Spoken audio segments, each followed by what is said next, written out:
is Philippine culture. There was a ballot that was rejected first. Live mula sa GMA Network Center, ito ang 24 Oras.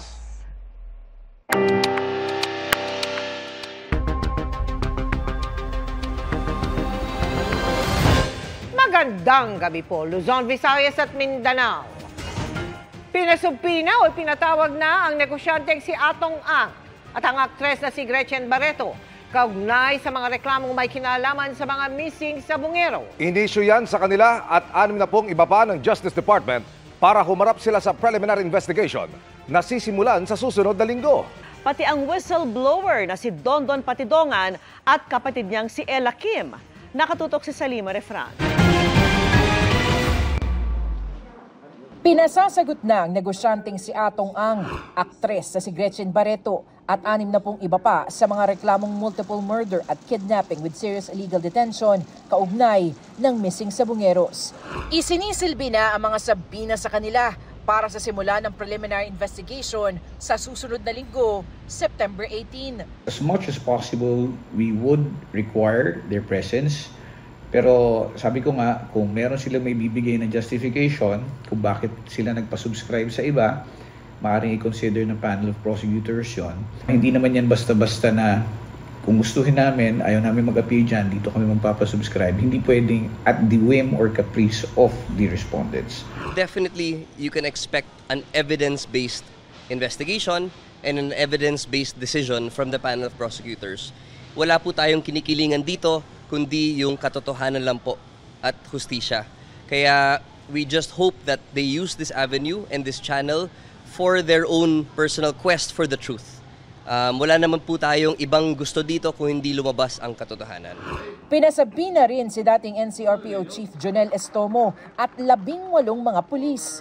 Bukod sa murder at kidnapping, nahaharap sila sa mga reklamong enforced disappearance, paglabag sa Anti-Graft and Corrupt Practices Act, direct bribery, corruption of public officials, obstruction of justice, at paglabag sa international humanitarian law.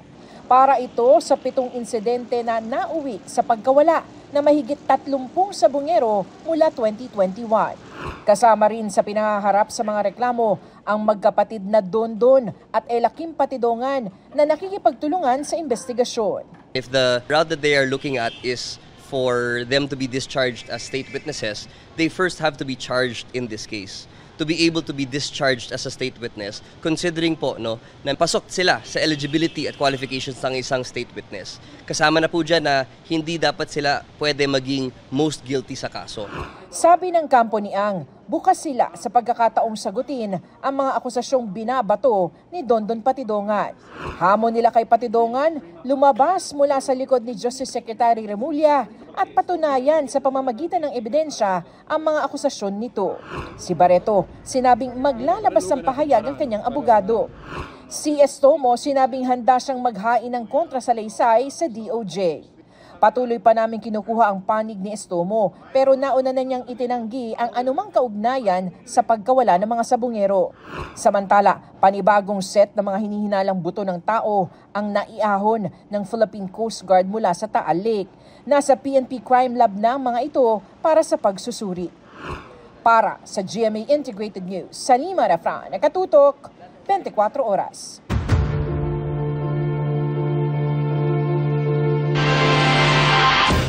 Tinutulan ng ilang mambabata sa mungkahing gawing state witness ang mag-asawang Diskaya. May rekomendasyon kaugnay niyan sa Senado, pero hindi nilagdaan ni Senate President Tito Soto. Ang paliwanag ng Justice Department sa kung pwede ba yan sa batas sa pagtutok ni Tina Panganiban Perez.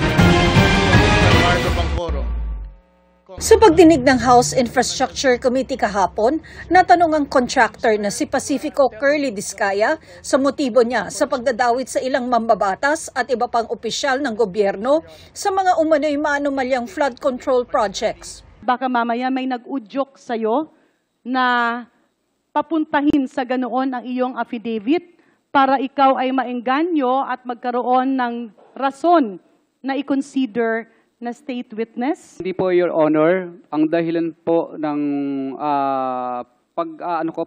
state witness mo ay dahil po sa natatakot po kami, nilulusob po kami araw-araw mga iba't ibang grupo po sa aming bahay. Ayon kay Senate President Tito Soto, si dating Senate Blue Ribbon Committee Chair Rodante Marcoleta sumulat kay Justice Secretary Jose Crispin Remulla para irekomendang gawing state witness ang mag-asawang Diskaya. Pero hindi pinirmahan ni Soto ang rekomendasyon. Ang unang sinabi kagad sa akin ni Ping, tell all ba yan?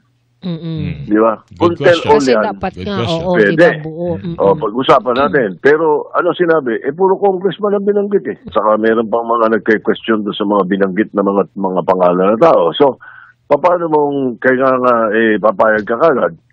Di ba? So, hindi ko pinirmahan. Hindi ko pinirmahan. Sabi ko, hintayin ko na muna yung susunod mong hearing. Paiba-iba siya na sinabi eh. Nung matanggap ko po itong sworn statement na ito ay kagad akong nakipag-ugnayan sa ating Department of Justice. At doon po ay sinabihan ako ng ating kalihim, Boying Remulla, na pakisabi mo kanila na wag silang mabahala at nakahanda naman ang ating kagawaran kung sakasakaling sila ay mapatunayang hindi naman most guilty. Kasi po ang tuntunin sa ating state witness law or protection program, kailangan po mapatibayan natin na ang mga nag-a-apply ay hindi most guilty. Kahit mga kongresista, kontra. Absolutely no chance. They are as guilty as the DPWH engineers who are involved in ghost and substandard projects. They will be as guilty as the politicians that are involved in ghost and substandard projects. Napakalabo niyan. Isang requirement nga yan, should not be the most guilty. How can he claim that hindi siya most guilty when he is the central figure here, a major player? Tapos, malabo pa yung kanyang mga sinasabi. Yung mga opisyal ng DPWH sa Bulacan na si dating District Engineer Henry Alcantara at mga tauhan niyang sina dating Assistant District Engineer Bryce Hernandez at Engineer JP Mendoza, pwede kaya maging state witness? Yung po sa mga batang mga engineers, si Bryce Hernandez at si JP Mendoza, mga tauhan lang naman po sila ni District Engineer Henry Alcantara. Tingin ko po, pwede po sila mag-qualify dahil sila po yung pwede maging least guilty. Kasi mga runners lang naman po ito. Malabo ho talaga yung D. Alcantara.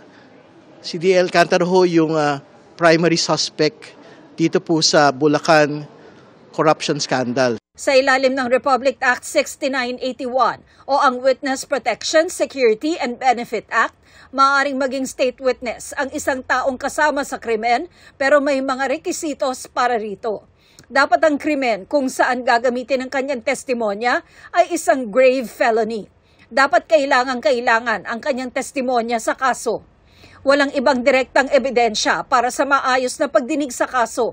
Ang kanyang testimonya ay maaaring mapatunayan, hindi siya ang pinaka-guilty at hindi siya nahatulan sa anumang krimen, sangkot ang labis na kabuktutan. That is a discussion that's being held here in the Department of Justice. On the one hand, pwede po sila maging state witness kung hindi nga sila most guilty. At yung testimony nila is absolutely necessary for the case to stand in court. Kaso nga lang po, ang lumalabas po sa mga statements nila ay mukhang kakonsyaba na nila from the very start. Yung mga contractor, pati yung mga ibang politicians, at before po yan sa implementation ng project. Kaya kung sa ganung paraan ay magiging co-conspirator sila, and in a co-conspiracy or in a conspiracy, the guilt of one is the guilt of all. Para sa GMA Integrated News, Tina Panganiban Perez, nakatutok, 24 oras. Ililipat sa Pasay City Jail ang isinasangkot sa mga maanumalyang flood control project na si Bryce Hernandez. Yan po ay matapos ang tensyonadong debate ng mga senador kung saan siya dapat i-detain. Nakatutok live si Jamie Santos. Jamie. Vicky, naging mainit ang debate ng mga senador ngayong hapon kung dapat bang manatili si dating DPWH District Engineer Bryce Hernandez sa kustodiya ng PNP Custodial Center. Pwede po bang wag niyo na ako ibalik sa Senate, Your Honor? Kasi may mga involved pong senador dito. At hindi ko po alam ang magiging kapalaran ko pag binalik niyo ako doon. Bunsod ng apelang ito, sa PNP Custodial Center muna dinetain ng Kamara si dating Bulacan District Engineer na si Bryce Hernandez. Kasunod yan ng kanyang pagdawit kina Senador Jinggoy Estrada at Joel Villanueva sa umano'y kickback sa mga flood control projects sa Bulacan. Bagay na mariinang itinanggi ng dalawang senador. Pero inalmahan ito ng mga miyembro ng bagong minorya, kabilang si dating Blue Ribbon Committee Chairman Rodante Marcoleta. Dapat daw ibalik sa kustodiya ng Senado si Hernandez. We are not supposed to change the rule. I move, Mr. President, that he be back immediately to the custody of the Senate, not only because this is the condition that you gave them, but more importantly, in order to erase the perception that if he is here in the Senate, he is not safe. I will reject the idea that if he returns in the Senate, manganganib ang buhay niya. It is as if that we are giving credence to his statement, which I believe is not true. Pero sabi ni Soto, hindi naman nawala sa kustodiya ng Senado si Hernandez. Napagkasundoan nila ng Kamara na doon ito sa Camp Crame dalhin at ang Senate security ang magbabantay. Speaker Martin Romualdez called me. I asked the Speaker what he plans because we cannot allow that. I said he is under our custody and therefore he is in contempt in the Senate. Pag iniwan namin sa inyo, sabi ko, ibig sabihin niyan para namin pinawalan. What I did was I asked the Sergeant at Arms to bring Mr. Hernandez to the PNP Custodial Center and that is where he is now. Still under the care of the OSAA. Pakiramdam ng mga taga-minorya, tila ang Kamara na raw ang nasusunod sa usapin. Dahil dito nagsuspindi ng sesyon dahil sa mainit na palitan ng opinyon. Ngunit kahit sa pagbabalik ng sesyon, nagpatuloy ang debate. Ilang beses pang nasuspindi ang sesyon dahil sa tensyon. Sa huli, nagmosyon si Senator Estrada na ilipat na si Hernandez sa Pasay City Jail na agad namang sinang-ayunan ni Majority Leader Senator Mig Zubiri. Walang tumutol kaya nagdesisyon si Senate President Tito Soto na agad nang ilipat ng OSAA si Engineer Bryce Hernandez sa Pasay City Jail. Matapos mailipat ang chairmanship ng Senate Blue Ribbon Committee kay Senador Panfilo Lacson, ipinag-utos niya ang internal cleansing ng komite. Ito'y matapos maiugnay ang isang umano'y staff ng Blue Ribbon Committee na kinilala bilang si Beng Ramos na sangkot umano sa anomalya sa flood control projects. Ayon kay Lacson, kailangang masiguro ang kalinisan ng Blue Ribbon Committee dahil tungkulin nitong imbestigahan ang maling gawain sa pamahalaan at panagutin ang mga tiwali. Lumabas ang pangalan ni Beng Ramos sa ipinakitang mga mensahe sa Infracom hearing na ayon kay Hernandez ay staff ni Estrada. Itinanggi yan ni Estrada. Wala akong staff o consultant na Beng Ramos. No such person has ever been employed, much less authorized to use my name or act on my behalf. Sabi rin ni Estrada, meron daw Beng Ramos na staff ang Blue Ribbon Committee na dating girlfriend daw ng isa sa kanyang staff. Sa gitna naman ng alegasyon ng katiwalian laban sa kanya, sinagot din ni Estrada ang mga umuungkat sa kanyang nakaraan. Ako po'y nakipaglaban ng patas sa proseso ng batas at hustisya at naghintay ng matagal na panahon sa pagdating ng hatol sa mga kasong ito. Hindi po ako nawala. Hindi po ako nagtago. Hindi po ako tumakas o nagbintang ng mga taong walang kinalaman sa mga akusasyon laban sa akin. At great cost to my family, my freedom, and my political career, I have acquitted myself of the grave charge of plunder before the bar of justice and the legal system we are all sworn to uphold.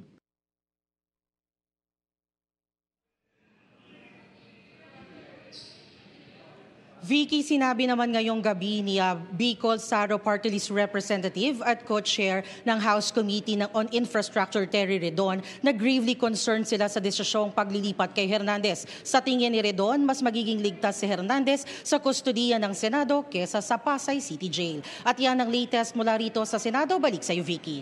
Maraming salamat sa iyo, Jamie Santos. Sinagipang ilang menor de edad sa Ormoc, Leyte matapos umanong ibugaw sa dayuhan ng kanilang mismong ina. Arestado ang suspect na pati pala sariling kapatid ay inilalako online. Nakatutok si John Consulta. Tayo ka. Napahagulgol na lang ang babaeng ito nang arestuhin siya ng NBI Human Trafficking Division sa kanyang bahay sa Ormoc City. Ayon sa NBI, galing sa DOJ ang impormasyon kaugnay sa pagkapasa ng malalaswang litrato at video ng suspect sa isang US national. Several child sexual abuse and exploitation materials are being uploaded sa isang Facebook account between an American national and a Filipina based in Ormoc City. Taon na rin po binibilang yung ating pong first victim. Actually, umayaw na po siya kasi na po siya, 15 years old na po siya ngayon, pero patuloy pa rin po siyang in-exploit ng kanyang nanay. Bukod sa kanyang anak na edad 7, 4 at 3, inilalako rin daw ng suspect ang kanyang sariling kapatid na 8 taong gulang lamang. Lahat sila sinagip at turnover na sa DSWD. Sinampahan naman ng reklamong paglabag sa anti-online sexual abuse or exploitation of children ang babae. Sinusubukan pa namin kunin ang panig ng suspect. Para sa GMA Integrated News, John Consulta, nakatutok, 24 oras. Bababa ang singil sa kuryente ng Meralco ngayong buwan, pero may nakaambang pagtaas simula Oktubre. Alamin kung magkano sa pagtutok ni Bernadette Reyes. Good news sa Meralco customers dahil bababa ng mahigit 18 centavos per kilowatt-hour ang singil sa kuryente ngayong buwan ng Setyembre. Bumaba yung conversion rate sa dolyar na alam naman natin na siyang pinagmumulan ng operating expenses. Malaki po bahagi niyan ay dollar denominated dito sa mga power plants. Maging yung mga power supply agreements po natin ay nagkaroon din po ng pagbaba.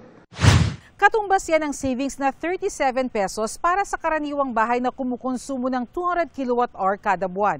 Yun nga lang, may nakaambang pagtaas sa singil ng kuryente pagsapit ng Oktubre. Paliwanag ng Meralco, pinayagan ng Energy Regulatory Commission ang pansamantalang pag-extend ng kontrata sa pagitan ng Meralco at First Gas Santa Rita na magreresulta sa dagdag singil na 32 centavos per kilowatt-hour simula Oktubre hanggang Enero sa susunod na taon. Kung hindi sila makakuha ng contract extension, mapepersa sila na mag-reduce ng operations. Tapos kung mag-reduce daw sila ng operations dahil wala silang kontrata with Meralco, hindi rin makakatakbo yung malampayang natural gas. So kung mapatay yung malampayang natural gas, mahihirapan mag-supply ang First Gas Santa Rita at First Gas San Lorenzo dahil ito ay kumukuha ng fuel mula sa malampaya. Pero hindi naman daw kabuang 32 centavos ang dagdag singil na mararamdaman ng mga consumer. Also in October, meron din tayong inaasahan naman na pagbaba dahil sa completion of the recovery of deferred gas supply and purchase agreement charges. Magkano man ang taas singil, napabuntong hininga na lang si Lola Cathy. Lalo't sasabay pa raw ito sa Vermonts kung kailan lumalaki ang gastusin. Talagang magtitipid. Ano pong pwedeng pagtitipid po ang gagawin? Bawa, yung ilaw, papatayin na. Tapos yung ventilador, hindi na masyado. Yung TV namin, mamaya papatayin ko na yan. Sabi naman ng Meralco, makatutulong sa pagbaba ng konsumo sa kuryente ang lumalamig na panahon. The Vermonts started with us having very adequate supply. The demand has tapered off compared to, of course, the summer months. So, ibig sabihin, yung konsumo ng pangkaraniwan at typical na customer ay bumaba din. Para sa GMA Integrated News, Bernadette Reyes, nakatutok, 24 oras. Good evening mga kapuso! The Beauty Empire cast ended August with a blast sa kanilang exciting performances sa isang mall sa Cebu. At bukod dyan, may special surprise sa set ang cast para naman kay Opa star Choi Bo-min. Silipin natin sa report ni Fe Marie Dumabok ng GMA Regional TV.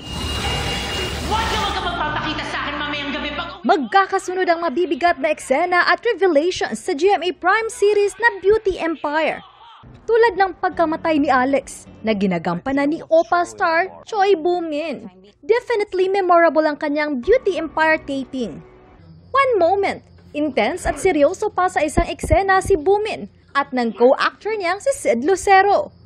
Pero habang nakagapos ang Korean actor, sinurpresa siya ng cake at flowers ng Beauty Empire team. Naging emotional si Boomin sa cutie prank. Maraming memories daw na nabuo si Boomin na dadalhin niya sa Korea. Kaya naman, marami ang hooked sa revenge drama series collab ng GMA, View and Creation Studios. Bagay na kitang-kita sa pagbisita ng cast sa Cebu City. Umaalingangaw ang sigawan at palakpakan ng mga Cebuano nang makita si Kapuso primetime princess Barbie Forteza, Sam Concepcion, Chai Funashir, at Aaron Maniego. Si Barbie may inihandang song performance. Sobrang saya. Good to be back here in Cebu. Lahat kami, we're all very happy for Chai. This is her homecoming. Nang harana at nakipag-duet naman sa fans si Sam. Grabe, ang saya. Ang saya ng mga tao, ang wild nila dito. Thank you, Cebu. Grabe, nakakakilig na makita ko ang mga Cebuanos na sobrang nagpapakasaya dito. Actually, lingaw kayo nga nakadumdum sila nga taga-diri ko. Kung nabo ko yung mga nakitaan nga nakahinumdum nga, yes, taga-diri ko. Mula sa GMA Regional TV at GMA Integrated News, Fe Marie Dumabok, nakatutok 24 oras.